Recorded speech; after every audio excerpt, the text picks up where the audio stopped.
3 déesses me sont apparues et m'ont prié de les suivre. Ma Kali, Ma Lakshmi et Ma Saraswati. J'ai accepté, je me suis préparé et j'ai demandé. Et ma nourriture? Elles ont toutes placé un doigt sur mes lèvres et ont dit « Tu n'as plus besoin de t'inquiéter à propos de ta nourriture maintenant. » J'avais 7 ans et depuis ce jour, je ne mange plus et je ne bois plus. À vrai dire, il faudrait trouver 4, 5 ou 6 personnes de confiance qui puissent l'observer. Je suis le docteur Sudhir Shah. Je suis le chef du service de neurosciences à l'hôpital Sterling, un centre hospitalier urbain de très haut niveau.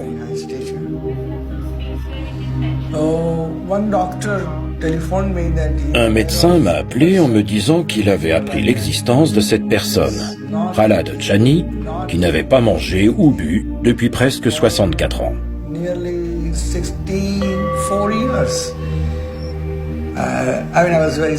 J'étais très sceptique à propos de ce qu'il a dit et je lui ai ri au nez. Je lui ai dit « Ce n'est pas croyable, docteur, enfin, est-ce que vous avez des preuves de ce que vous avancez ?» Vous savez, docteur Shah, je dis juste que des personnes l'ont amené à moi. Je connais ce Mataji depuis quelque temps et si vous voulez l'étudier, je peux lui demander d'aller vous voir. Un jour, il est venu à mon bureau et il m'a dit « D'accord, je vous autorise à m'examiner, mais mon corps ne doit pas subir de traitement invasif. » J'ai dit « Vous devrez être à l'hôpital sous surveillance vidéo constante. Et si ce que vous dites est vrai, je communiquerai vos prouesses au monde entier. Si c'est faux, je devrais littéralement dénoncer l'escroquerie.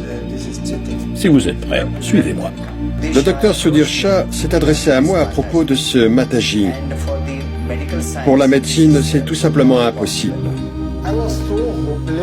Au début, je croyais que c'était sans espoir et que l'expérience ne durerait pas plus de 24 heures.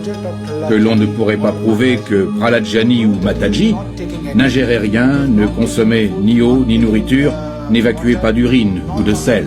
Cela ne devait être prouvé que physiquement. Il fallait constamment le surveiller, et après, cela pouvait être prouvé.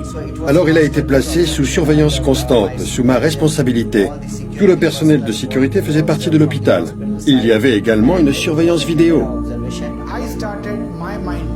Au début, je pensais qu'il trichait, et que ça n'allait pas continuer. Alors dès le premier jour, j'ai pris toutes les dispositions possibles pour être sûr qu'il ne serait jamais seul un seul instant. Nous avons planifié des rondes de sécurité, des changements de caméraman, pour qu'ils ne puissent pas créer de problème. Nous avons poursuivi l'étude en réalisant 2 enregistrements en simultané, afin que même lorsque nous changions les cassettes, ils ne puissent pas avoir la possibilité de faire passer de l'urine sans que l'on s'en rende compte. À la fin du projet, notre conclusion était que Primo Prahlad Jani n'avait pas ingéré quoi que ce soit oralement, ni liquide, ni eau, ni nourriture, pendant les 10 jours de l'expérience. Secondo, M. Prahlad Jani n'a pas fait passer d'urine ou de sel pendant cette période. Pourtant, nous pouvions voir la formation d'urine dans sa vessie qui était réabsorbée par sa vessie. J'ai fait cette échographie 2 fois par jour pendant plusieurs jours, matin et soir. Et il y avait des hauts et des bas. Une fois, il y avait 400 ml, puis 200 ml, 300 ml d'urine. Vers la fin de l'étude, l'urine a petit à petit disparu de la vessie. À la fin de l'étude, il n'y avait plus d'urine dans sa vessie. Il prétendait qu'il absorbait l'urine dans son corps, ce qui est difficile à expliquer médicalement. Nous avions un protocole qui comprenait un hémogramme complet, un RSE, un test de fonctionnement rénal, un test endocrinien, un test de fonctionnement du foie, toutes les radios et un scanner de tout le corps. Ce qui était surprenant, c'est que tous les organes étaient normaux morphologiquement. Il a passé tous les tests. Les reins, le foie, la rate, tout était normal. Il n'y avait aucun changement, même pas dû à la vieillesse. Enfin, toutes les choses non invasives que l'on pouvait faire ont été faites dans cet hôpital hautement technologique avec l'aide de consultants très impliqués. Ils étaient tous compétents. La plupart d'entre nous ont été formés à l'étranger. On s'arrachait les cheveux avec ça. C'était la plus grande découverte de toute notre existence jusqu'à présent.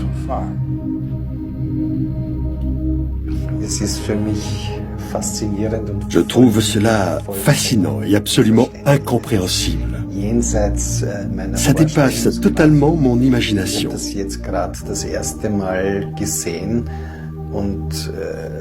Je vois cela pour la première fois et si vous me l'aviez dit, je n'y aurais pas cru.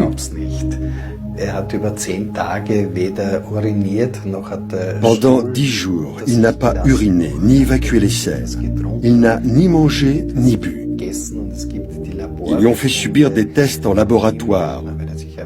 On aurait dû s'attendre à un taux extrêmement haut de substances apparaissant dans l'urine. C'est une véritable bombe. Ce que je vous raconte est du vécu. Lorsque ma mère était encore vivante, nous avions de quoi parler à propos de Mataji. Moi aussi j'avais des doutes sur la véracité de son histoire. Il a grandi comme tous les enfants. Mais un jour, il a soudainement arrêté de boire et de manger.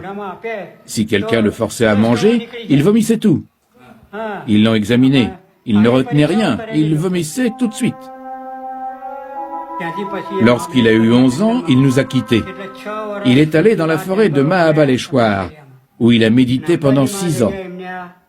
Puis il a décidé d'aller à Ambaji, où il vit et médite depuis 35 à 40 ans. Il a pratiquement 78 ans, et nous ne le revoyons que depuis qu'il a 70 ans. Il ne mange plus, ne boit plus, n'urine plus, ne défèque plus. Tout pouvoir qu'il a est un pouvoir transmis par les déesses.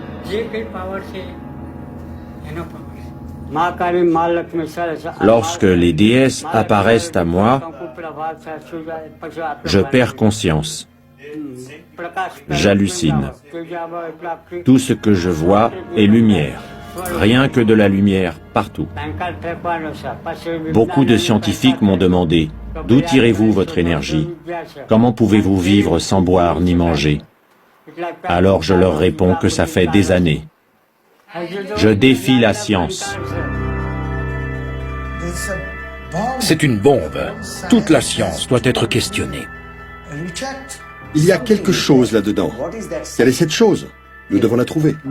Il y a peut-être du vrai là-dessous. Enfin, c'est la vérité à 100%. Et si c'est vrai, la réponse à cette question incombe au monde scientifique. Peut-être que ce phénomène dont nous sommes témoins est quelque chose auquel les sciences naturelles n'ont pas accès. Donc la science considère que cela est impossible. Mais cela ne veut pas dire que ces choses ne sont pas possibles dans d'autres systèmes de pensée. Je ne parle pas seulement d'un cas, il y en a plusieurs. Il faut ouvrir les esprits des scientifiques occidentaux. Et vous savez pourquoi je dis les médecins occidentaux? Parce que le peuple oriental est intuitivement et culturellement conscient des yogis, des sadhus et des mahatmas.